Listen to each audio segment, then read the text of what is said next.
So a few years ago, a friend of mine turned me on to Madison Cunningham's music.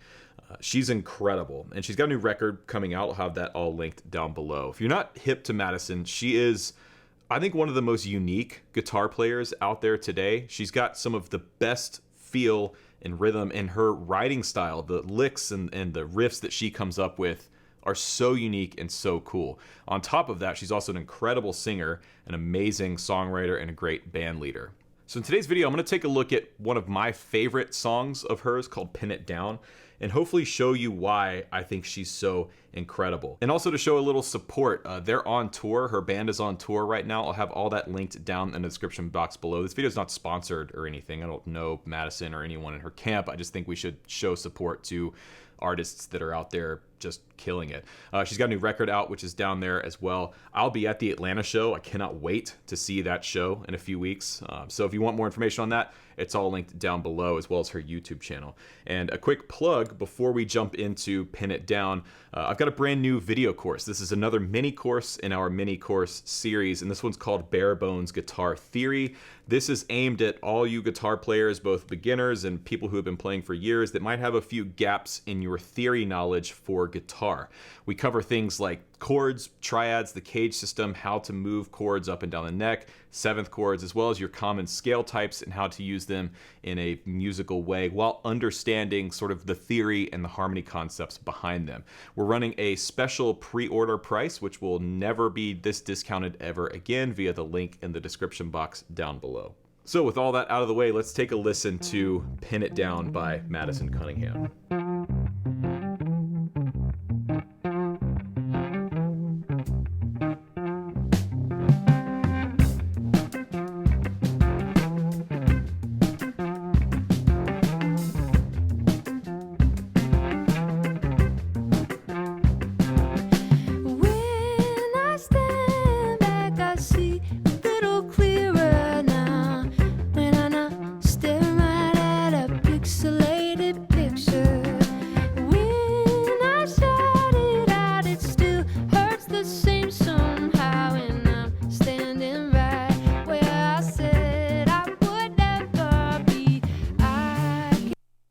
First of all, I don't understand how she plays like that and then sings like that over that riff. That's mind-blowing. She's got her lyrics and her vocals almost have like a Joni Mitchell kind of vibe, very poetic and sort of whimsical, and it works so well over that groove. When the band comes in, the drums and the bass, it grooves so hard. So basically, what she's got going on is her guitar is tuned down. So she's known for playing 2 whole steps down in C standard. So we're still in a standard tuning, but instead of E, A, D, G, B, E, we have C, F, B flat, E flat, G, and C.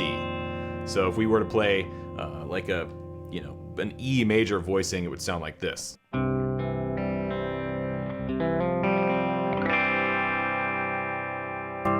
So it's actually a C major voicing.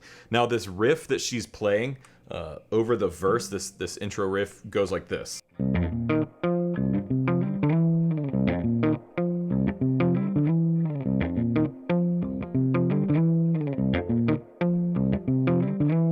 Now it's surprisingly tricky to play. It's very staccato and syncopated, and it's kind of challenging actually to make it groove, to make it fit in the pocket, which I think is a testament to her rhythm chops. She's an incredible rhythm guitar player, which you'll see later in this this performance. But essentially what we're doing is hammering on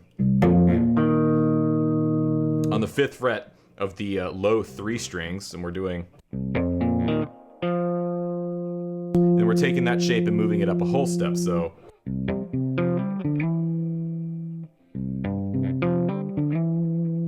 and sped up, it's like this.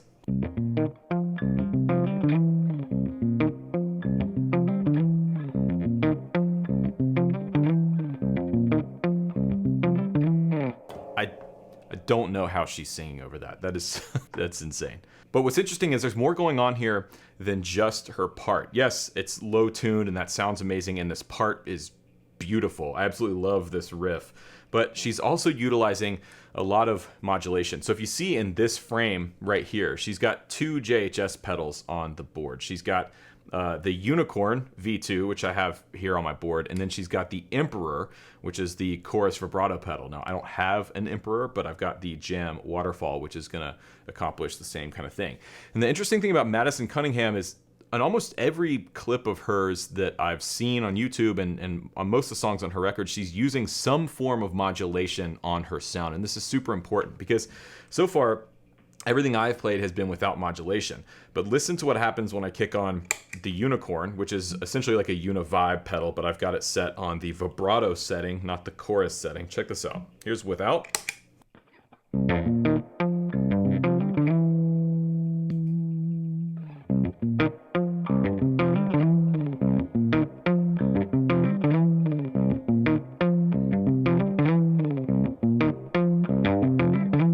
It's almost adding a three-dimensional sort of feel to it. When it's there, you don't necessarily notice the pitch modulation because her riff is so syncopated and staccato, and there's a lot of palm muting stuff going on. But it's adding this texture that when it's not there, you kind of miss it.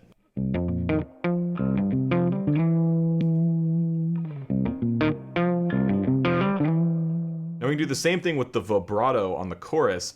You'll notice it's a slightly different waveform, but it's giving us the same kind of three-dimensional texture kind of effect.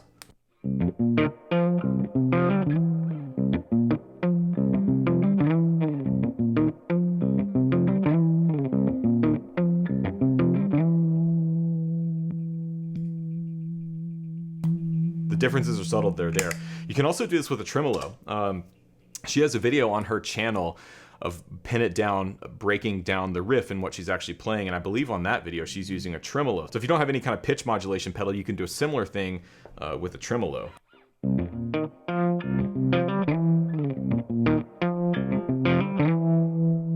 The point is that I love the fact that she's embracing almost like an always-on pitch modulation or some kind of modulation sound. This is something that is largely absent from my playing. I very rarely use pitch modulation pedals, but in the process of making this video and learning her part, that's actually changed for me. I mean, it works on all kinds of stuff. Like if we go back to the Unicorn here, any kind of rhythmic sort of pocket chord thing, a slight always-on pitch modulation is just adding this really nice texture, right?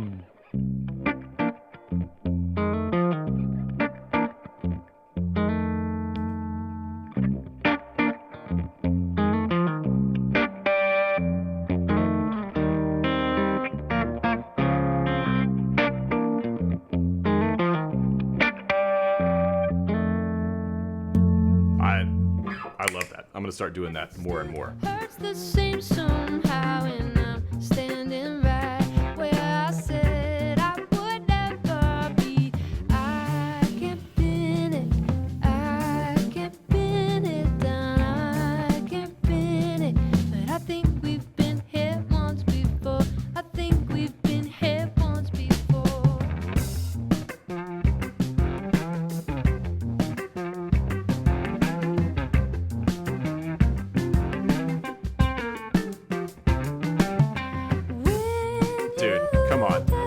We're switching to 7, so we're in 4 over the verse, and then into the chorus she switches to 7.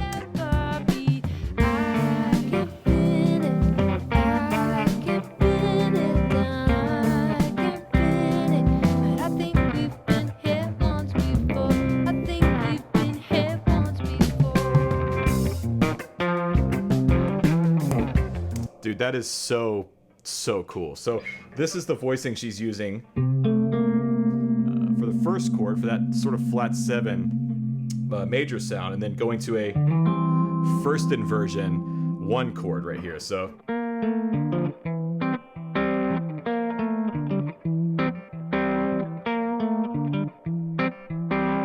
then she's ending with this walk down the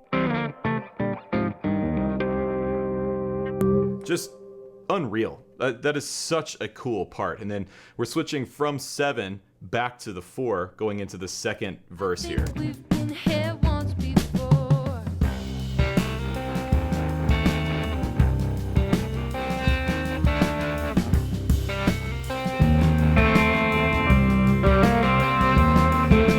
When I look So going into this instrumental section before the bridge, completely changing the feel once again by going from the 1, the C major, up to the flat 3. So we've got...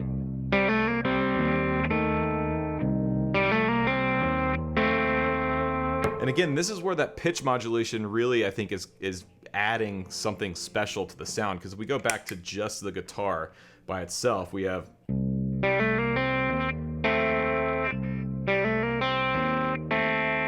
which isn't bad at all, but even if I switch to the chorus vibrato here, we've got...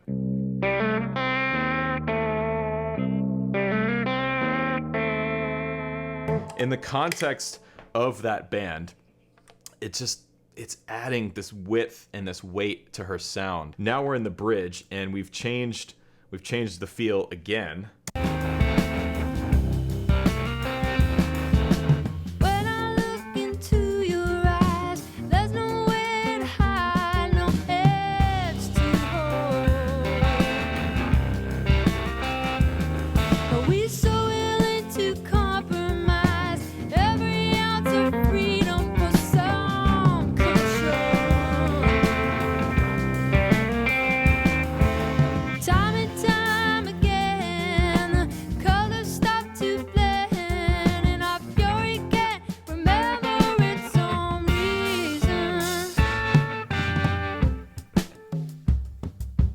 Okay.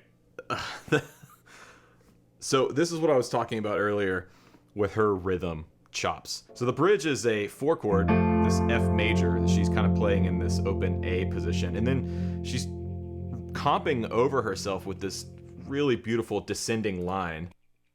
Freedom for some control.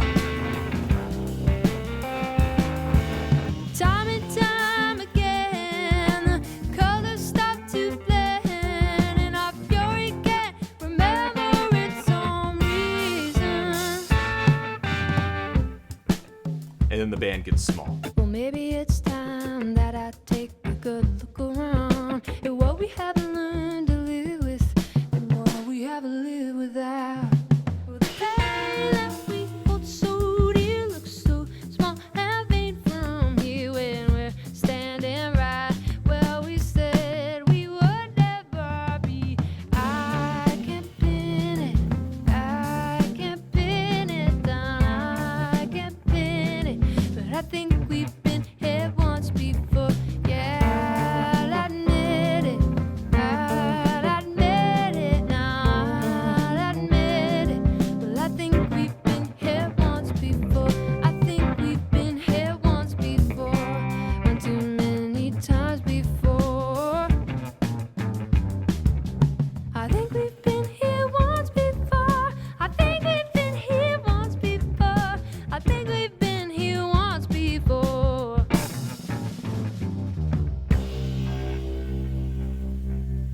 So cool. Madison Cunningham is so cool. I'm such a fan. I love how she's taken her influences and blended them together. She's got a unique sound, a unique feel. She's an amazing songwriter, amazing singer, incredible guitar player. She has some of the best feel and timing of any guitar player out there today. Like I said, I'm a huge fan of Madison Cunningham. Hopefully you are too. I will have all of her stuff linked in the description box down below, and go see them on tour. They're traveling right now. I'll try and link to her website where you can find tickets and see if she's coming to a town near you. I will be at the Atlanta show in a few weeks when they come through for sure. Also check out her new album. It's called Revealer. It's linked down in the description as well. And while you're down there, you can check out my brand new Bare Bones Guitar Theory course. If you liked what we talked about in this video, you'll probably enjoy that course. You can get a special pre-order pricing via that link down below, and I greatly appreciate the support. Thank you guys so much for watching, and I guess we need to come up with a name for this series of videos, this guitar player deep dive series. So if you have any suggestions, let me know in the comments. Thanks for watching. My name's Rhett Shull, and remember, there is no plan B.